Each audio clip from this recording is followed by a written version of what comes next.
tampil terbaik. Kick off pertama. Baru saya bilang juga. Kasih Bermudez. Coba kasih crossing. Hati-hati. Aduh. Ini dia kesempatan Indonesia.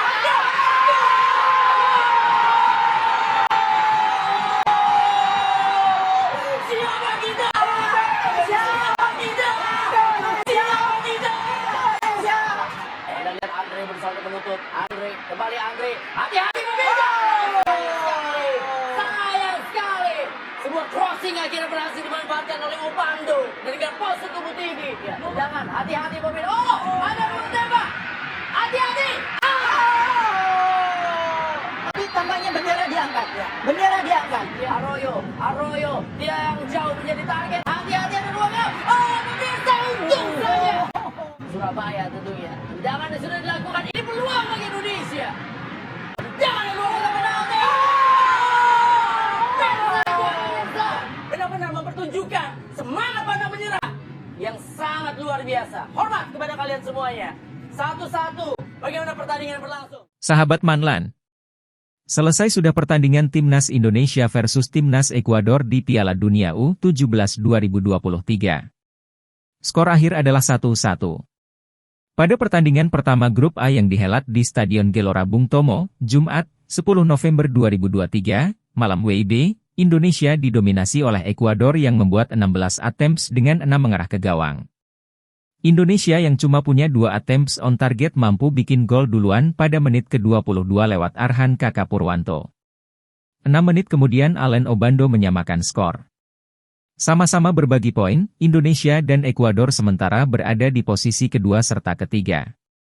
Di puncak ada Maroko dengan 3 poin usai mengalahkan Panama 2-0. Baru 2 menit laga berjalan, gawang Indonesia nyaris bobol. Yang pertama dari upaya Kapten Ekuador Michael Bermudez yang melepaskan sepakan dari luar kotak penalti.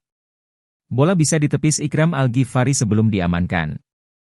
Tak lama kemudian pertahanan Indonesia kembali terbuka dan memudahkan Ekuador mendapatkan ruang tembak. Kali ini dari Kenny Arroyo tapi masih melebar. Ekuador memang lebih menguasai pertandingan selama 5 menit awal, meski Indonesia sempat mencapai kotak penalti lawan sebelum dihentikan. Indonesia menciptakan peluang pertamanya pada menit ke-9 dari kaki Jehan Pahlevi dan Kaviatur Rizky, tapi masih melayang di atas mistar. Indonesia perlahan mulai bisa menyentuh pertahanan Ekuador dengan mengandalkan permainan dari sisi sayap. Pada menit ke-16, Vigo Dennis punya kans untuk mencetak gol, tapi sepakannya belum menemui sasaran. Semenit kemudian giliran Kaviatur Rizky, yang hasilnya sama saja, belum dapat membahayakan gawang Ekuador yang dikawal Christian Lor. Indonesia tuan rumah secara mencetak gol pada menit ke-22 lewat Arhan Purwanto. Diawali serangan dari sisi kiri yang dibandung Rizky Afrizal, bola kemudian dikirim ke depan gawang. Lor gagal menggapai dan Arhan dengan mudah mencocor bola untuk membawa Indonesia memimpin 1-0. Ekuador menyamakan skor 1-1 6 menit kemudian lewat Allen Obando. Dari sisi kanan, bola dikirimkan ke depan gawang dan ditanduk Obando dengan tanpa bisa dihalau Ikram Al-Ghifari. Setelah melewati setengah jam, pertandingan relatif sengit dengan Indonesia berupaya meredam gelombang serangan Ekuador.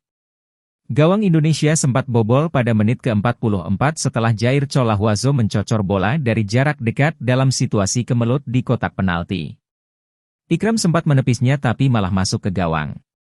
Selebrasi Ekuador cuma bertahan sesaat setelah gol itu dianulir VAR, karena Colahuazo terjebak offside. Skor 1-1 menutup babak pertama Indonesia versus Ekuador. Masuk di babak kedua, Indonesia coba mengambil inisiatif serangan di awal. Umpan terobosan ke kotak penalti nyaris digapai Arhan andaikan tidak cepat digapai Lor.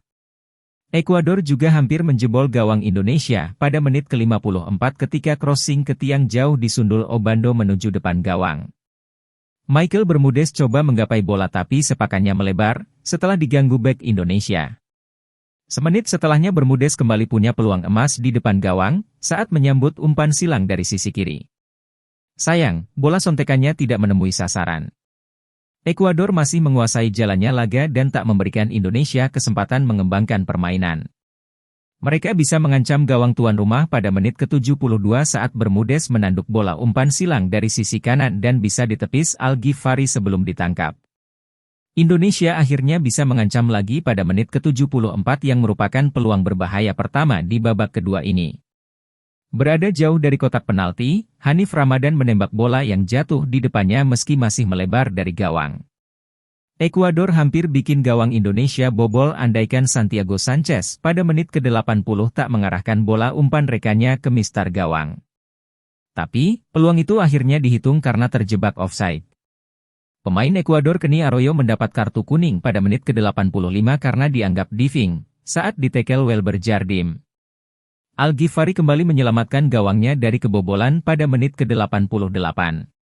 Ekuador terus berupaya menambah gol di sisa injury time yang terbilang panjang, tapi tidak ada gol tercipta lagi sehingga laga selesai 1-1. Mator Sakalangkong.